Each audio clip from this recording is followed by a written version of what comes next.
What's good, Wizards fans? It's your host, the real Ed Oliver and Brandon Scott. The Washington Wizards beat the Miami Heat 114 to 108, but it does lower the Wizards' lottery odds and it makes their record better, but it lowers the lottery odd chances for a top five pick.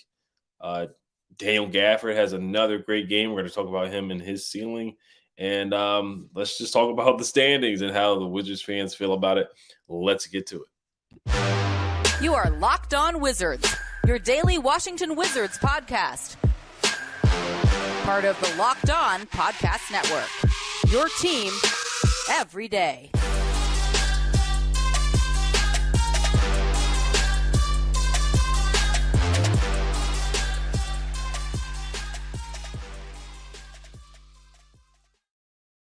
So I want to thank you guys for making Locked On Wizards your first listen every day. We are free and available wherever you get podcasts. Washington Wizards has 6 players in double figures tonight. Corey Kispert with 19, Daniel Gafford with 22 points and 8 boards, 9 for 10 from the field. DeLon Wright with 11, Johnny Davis with 16, Jay Huff with 13, and a 360 dunk. Xavier Cooks with 10 points. Brandon, which of the young guys or which player stood out to you tonight? And what were your thoughts on the Wizards game tonight? Let me first start by saying I'm gonna do a shout out real quick before I start, man. Tonight Bradley Beal actually donated $96,000 to the DC Central Kitchen, so I think that is really, really, really big, man. And the reason I say that because obviously we're gearing up for summertime, and a lot of if you look at the big cities, be more DC, sometimes the only meals a lot of these kids get are school lunches, man. So it really keeps kids eating during the summertime. So definitely a shout out to Bradley Beal for that. Young guys, man, who was I impressed with the most, man? I'm gonna roll with Daniel Gafford, man.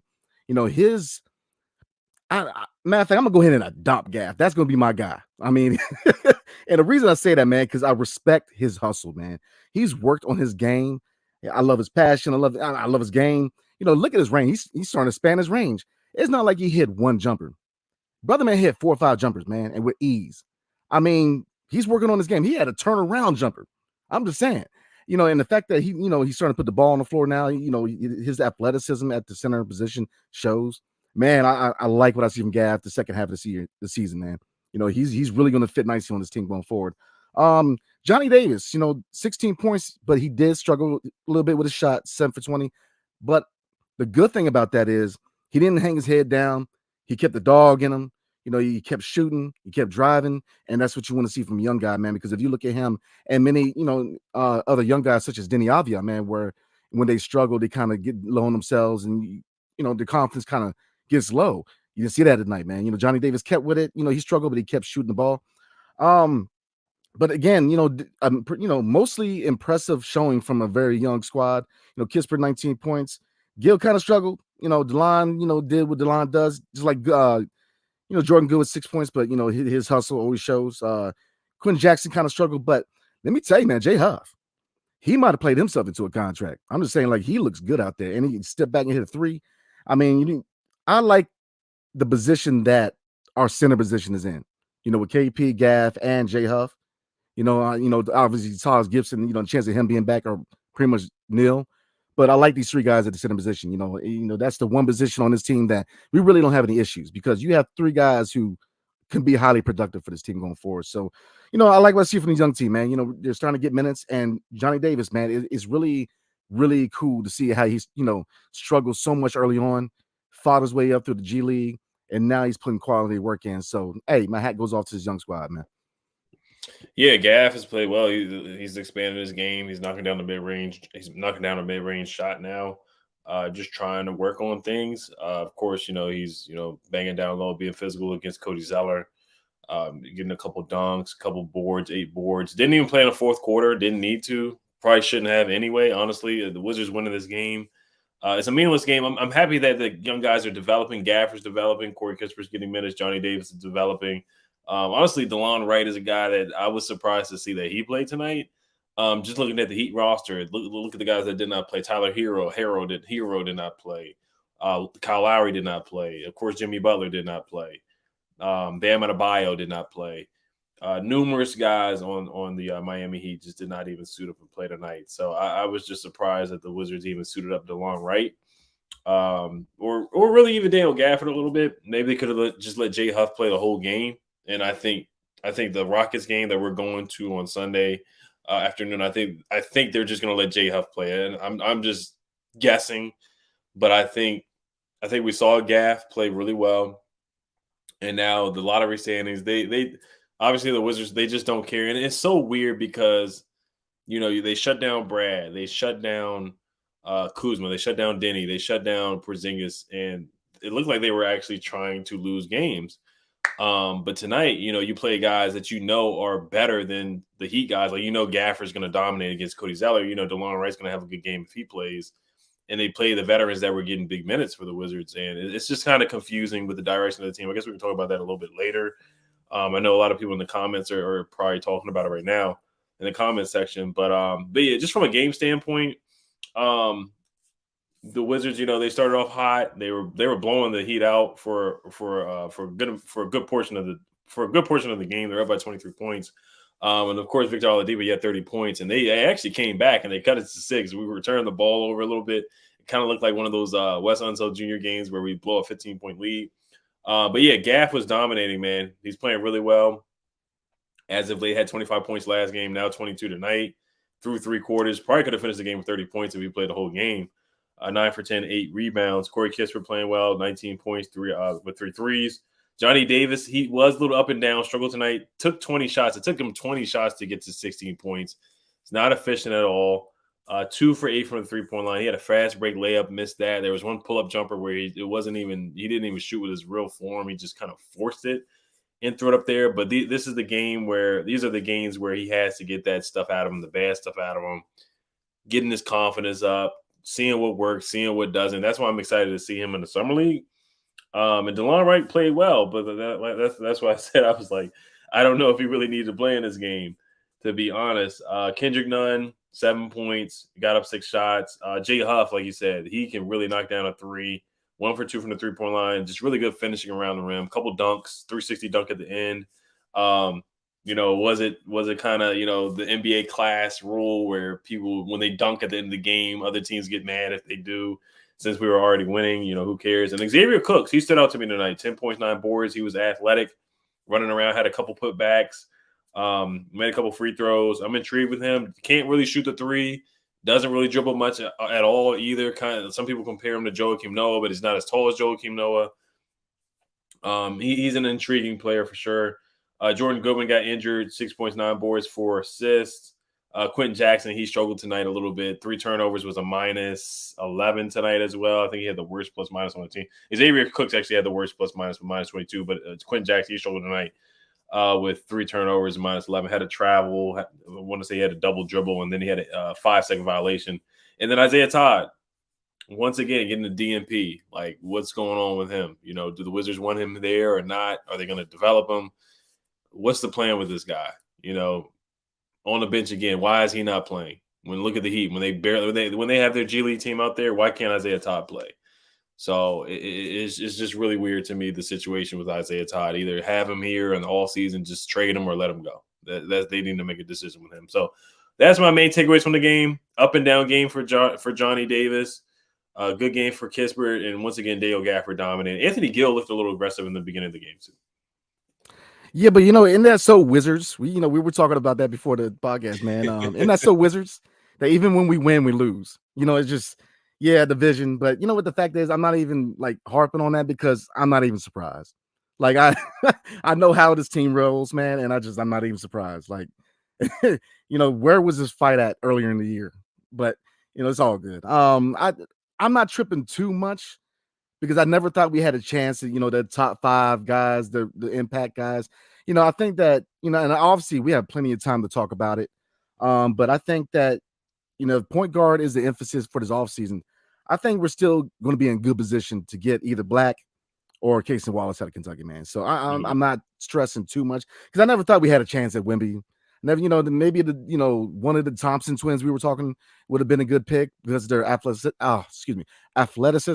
But yeah, I think we're still in a good position to get a point guard, man. So,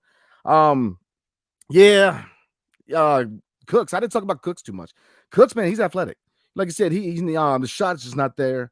but you see the athleticism. You really do. He could definitely drive. His dunks.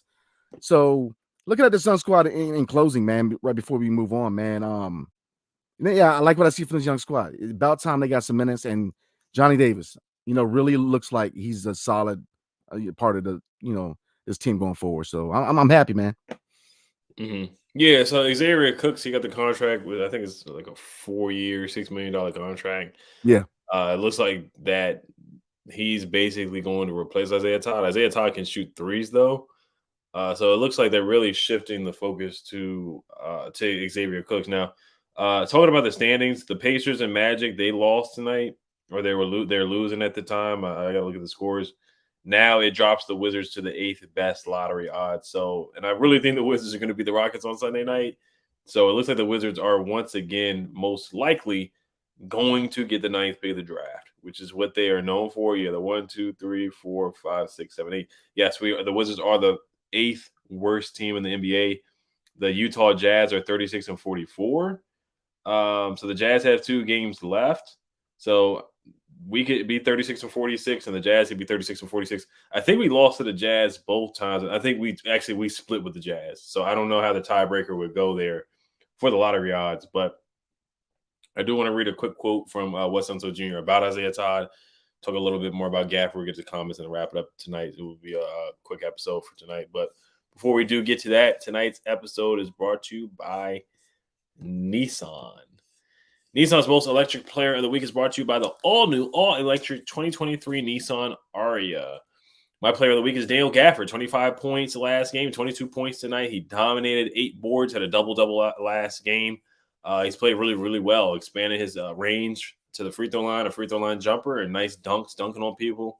He's been electric. He's been brilliantly fierce, fiercely elegant, stunningly powerful, and elegantly powerful as well. The Nissan Ariya delivers on duality, combination of fierceness and elegance, beautiful but strong, the perfect SUV crossover. The 2023 Nissan Ariya packs pin, you 2-year seat power, and premium intelligence all in one EV. The all-new, all-electric Nissan Ariya, the EV for people who love to drive. Shop now at nissanusa.com. All right, so I'll wrap it up on Isaiah Todd. This is the last thing I'll say about Isaiah Todd. But this is so Neil Dalal from Hoot District. We've had him on the show last year.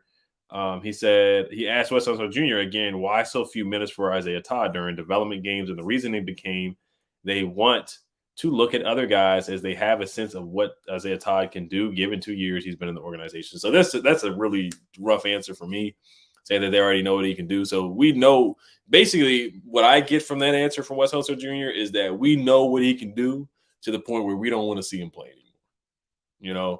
We want to see pretty much, yeah. We want to see what Isaiah Cooks can do. We want to see what Quinn Jackson can do. We want to see what Jay Huff can do. But we've seen enough of Isaiah Todd. We haven't. We don't trust. I guess I don't know. I haven't been able to watch him in the G League, but we've seen enough to the point where we're fine with him just sitting on the bench and collecting dust. And we're just not going to play him and develop him at all. We're not going to put any stock in developing him and letting him play. So on Sunday night, Sunday, they're probably going to let him ride the bench and not get valuable minutes and valuable reps. Because how is he going to get better? How is he going to get better by sitting on the bench? That makes zero sense to me, but it is what it is on Isaiah Todd. So we'll see what happens within the summer. Yeah, I mean that's a big question mark, man, because I thought that he was a big who could stretch the floor. Now obviously he needs to gain a little bit of weight, lift some weights and try to tussle with guys in the paint, but I thought he had a skill set to be somewhat of a successful young player, and I still think he can. I just don't think he's going to be here, man, because I think he's been here for a little bit, and if there was ever a time for a young guy to get some minutes, it's right now. You would expect of anybody it would be Todd because of how long he's been with the organization. So, maybe it's just them saying that we admitting a mistake with the pick or making that move, as far as part of the Spencer did what he moved. So, I don't know, man. That's a really good question. So, oh yeah, I saw. Sheldon T says Brandon not tripping about winning because he don't want to go blonde. Yeah, I mean that's the last thing I'll say about Isaiah Todd. There was something that I was thinking about, but it slipped through my mind. It's very intriguing to say the least there. So But yeah, we'll talk about Dale Gafford, give him his flowers again. What's your thoughts again about Dale Gafford's performance the past couple of games? Wow, man. I mean, love what I see for him, man. I mean, his ceiling it rose a little bit. The fact that he's working on his game, that's a lead. Look, that's leadership, man. When these young guys see you working that hard, that's leadership. That's leading by example. The fact that he's got a jumper, and it's not like he's got a real ugly jump shot like Noah did, because his shot was whoa, and a list of worst shots I've ever seen. And I mean, that's a fluent shot. He's hitting Jays with ease. I mean, I like, and then he's stepping out. Oh man, I love what I saw from Gaff, man. So yeah, I'm very comfortable going into next season with him making that amount of money, because to me, he earned it. He really put work into his game. And that's what you want to see from professionals, man. So my hat goes off to Gaff, man. The last two games, very dominant. But again, it's not just him, catching alley-oops or blocks. No, his game, he's sitting out there hitting jumpers. He's putting the ball on the floor. He's driving the lane with athleticism. So, my hat goes off to him, man. And I, looking at, appreciate you. Because that's what you want to see from, players in your organization, man. Work on your game, expanding your game. So, yeah, again, very impressed by Gaff, man. Mm-hmm. Yeah, we just want to see consistency from him. He's gotten better shape. I remember when he first got here, he was super talented. He was really good with Russell Westbrook, because Russell Westbrook was getting him easy lobs, easy dunks, wide open layups. But he just couldn't stay in shape, or he was in foul trouble. He's cut down on the fouls. He's staying in shape. He has to learn how to set a screen. That's one thing he has to learn in the offseason as well. He struggled with that, offensive fouls. And just strength, of course. Sometimes he does get pushed around a little bit. He's falling on the floor, so he has to work on that too. But yeah, he had a nice post move the last game against the Hawks. A couple of nice post moves. He had a nice post move against Cody Zeller tonight too. I know Cody Zeller's not the he's probably towards the end of his career. You see with the hair and he's bald in the middle of his head, but. I gotta give props to Gaff. He's playing well without Porzingis. I thought he's been a great compliment to Porzingis as well. The other thing I was gonna say about Isaiah Todd is the trade. I got to look back at the trade, because we traded for Aaron Holiday. We traded back for Isaiah Todd as well. So that trade is looking like one of the underwhelming trades that Tommy Shepard made. But we're gonna get the comments here real quick and then wrap it up for tonight. It's Friday night, so I hope everybody's having a good night. Vax says Johnny isn't having his best game. Yeah, Johnny struggled tonight from the field, but he's going to have some of those games. The 3-point shot was off tonight, 2 for 8 from the field, missed a layup in transition. Some of the mid-range shots were a little funky. And he even though they had their benching and their G League guys, they played a zone, and they still play solid defense. They still play hard. So, but Johnny, this was one of his struggle games tonight. It was. Yeah, but you know what? It's still a good game for him, because he kept it up. He kept shooting. He didn't let his confidence. You know what I mean? And that's big with a young player, man. Because early in the year, if he would have went 0 for 3, he would have disappeared. So the fact he kept shooting, kept working. You see, that's the progress you want to see from Johnny Davis, man. Because like I said, early in the year, he would have got his head down. He's still shooting. He's still working. So that you want to see that work from a young player. So. Definitely. Sheldon T says not the best time to win, but good to see you guys having fun out there. Hopefully Goodwin is a part of this team's future. Jordan Goodwin, I thought he played well tonight as well. He got injured and came back. I can't remember if he came back into the game, but I know he got poked in the eye. He had to leave the game. The broadcast they did an interview with Bradley Beal as well. And then Jahadi White, Larry Hughes, and Tracy Murray, they were honored at halftime for the 25th anniversary of the Washington Wizards. I want to say, the 25th anniversary that they've been promoting this whole season. What are your thoughts on tonight with them? Now they're the eighth spot in the lottery. So what are your thoughts on that? On the lottery, I think, like I said, I know a lot of people were worried about, being outside the top 5, man, but I think we're good. I think that we're still in a position to get Casey Wallace, which I think is going to be the guy we get. I think it's either him or Black, because we need a point guard. So I still think we're in good position. Mm-hmm. But it was good to see Larry Hughes, man. He was a favorite player of mine back in the day, man. I love this game. Jahadi White, Georgetown guy. I'm a big Hoya fan. So, it was good to see, it brings me back a little bit, man. Larry Hughes. Yes, sir. Yes, sir. Larry Hughes. I know he got a lot of steals with the Wiz too. I want to say he led the league in steals when he was with the Wizards. Deshaun said conflicted, not good enough to be a playing team, not bad enough to be a top 5 pick. Wiz Kid says, is it too much to ask for a top 5 pick? We have no direction or future. What's the point of trying to go out at the end of the year when we can't even make the plan? We always mess our lottery up.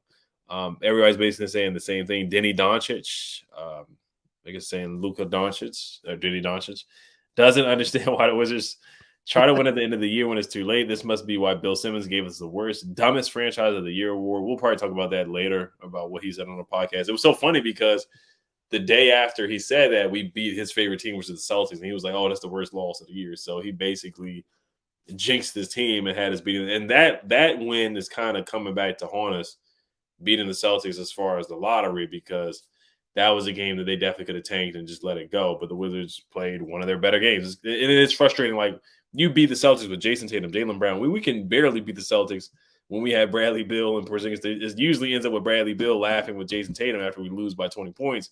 But the solid 3 doesn't even play. I think Porzingis played that game. I can't remember. But Denny had his best game of his career to 25 points. And it's at a time where the season's over. We're trying to lose games where they really should be losing games. So it's just frustrating. It really is. Israeli fandom says, I don't understand the Wizards' motives. Teasery says, I hate this franchise. Just lost out on a top 5 pick and a future All-Star for what? So yeah, I mean, all these comments are basically the same comments, and everybody agrees. Biviggy 630 says, let's go, 5th consecutive 10th pick coming. Yeah, they're gonna get the 9th pick of the 10th pick. They really are, and it's I see it right now. But like you said, Brandon, Kassan Wallace, if he's even there at 10, somebody might scoop him up. Who knows? Or Anthony Black, somebody might mess around and scoop those guys up. So we'll see what happens. Yeah, I mean, all I ask from Tommy, man, is be smart. If Kaysen is off the board, man, then if we're not in a position to find a young point guard or a young player who fits a need, then that would be the time that I think that he should trade the pick and try to get a veteran point guard. But just be smart with the pick.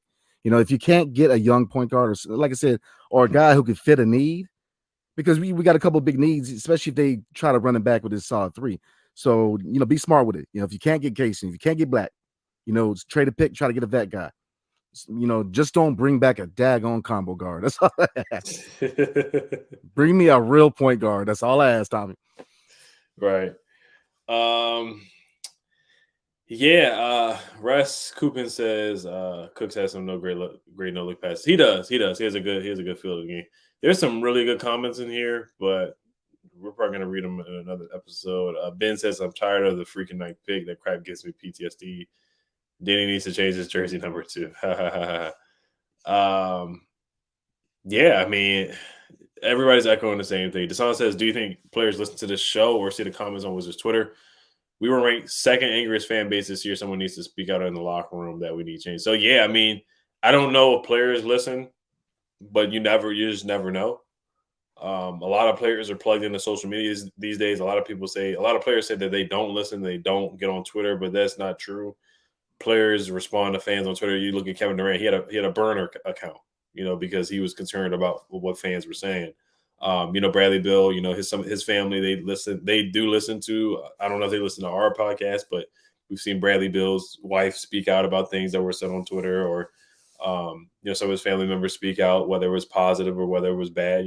They spoke out on certain things. So Chris Miller was going back and forth with fans after what he said about tanking and winning games, and Chris Miller reached out to Brandon and talked to Brandon about it. So people it might not be players, but people in the organization certainly do listen. Whether it's a coach, whether it's somebody in the front office, we know that they do listen to the show for sure. So Deshaun, that's a good question, and somebody's listening. You never know who's listening, but people do listen. They do. Oh, absolutely. People definitely listen, man, and I think it behooves them to listen, man. Because I mean, look, shows like this, fandom, our overall fandom, man, is the pulse of the franchise. This is the nervous system of the franchise. This is where people, this is the true feelings of the franchise. So I mean, it behooves them to know how we feel and how we feel about the direction in this team. I've always been a guy that said that, I don't think that we should they should listen to us as far as every personnel move and every decision. But, to a certain degree, you do need to listen to the pulse of your fan base, and what they think about your direction. So we'll see, man, because this off season is going to be something else, man. I'm telling you, for this franchise, it's going to be a wild off season. So Right. Let's see. We'll probably wrap it. Jude Cho said that was KP's last game versus Balls, 32 points at 13 rebounds. The Jude Cho it's 82 games, man. We're at game 81. Let me actually look this up and make sure that you're right. Which you probably are, but it gets a little fuzzy when you watch 82 games, 81 games. It's been a lot of games, but Jude, you probably are correct. You probably are. He is right. 32 points and 13 rebounds. Jude Shaw is 110% correct. Yes, I do remember that. I remember Denny putting up 25. I do remember that. He had a heck of a game, and Porzingis had a really good game that game too. It was a game that they should not have won, but it is what it is. Yeah, that's so Wizards, man. Even when we're not supposed to win, we win. It's just that is the Wizards, man. You see any other comments, man? OBJ Dadon says the team can't do anything right. He's 100% correct with that. But yeah, we're gonna wrap it up Friday night. You guys enjoy your night. Have some fun. I think the Lakers are playing against the Lakers are about to play, so you guys can watch that if you want to watch more basketball or anything else. So we thank you guys for tuning in. Season's almost over, so once again, we will be at the Wizards Rockets game Sunday at 1:00 on Easter Sunday. We will be there. Let me see what section we'll be in. Brandon, you remember? I believe it's 103. 103. Yeah, I can pull up the tickets right now. I got them in my Apple Wallet, so we'll be there in section 103. Yep, you're correct. 103. If you guys want to do a meet and greet, it's probably not going to be a lot of fans in there. Honestly, it's the last game of the year. The Rockets are bad. Steven Silas, they're firing him already. They're going to be parting ways with him. They already announced that. So there's another team that is doing things where they're not scared to fire somebody or part ways with somebody. So unlike the Washington Wizards, but yeah. So meet and greet. If you guys want to meet us there, section 103, we'll be there. Should be a lot of fun. Last game of the season. So. Just want to thank you guys for listening, making Locked On Wizards your first listen of the day. Hail to the Wizards. Peace.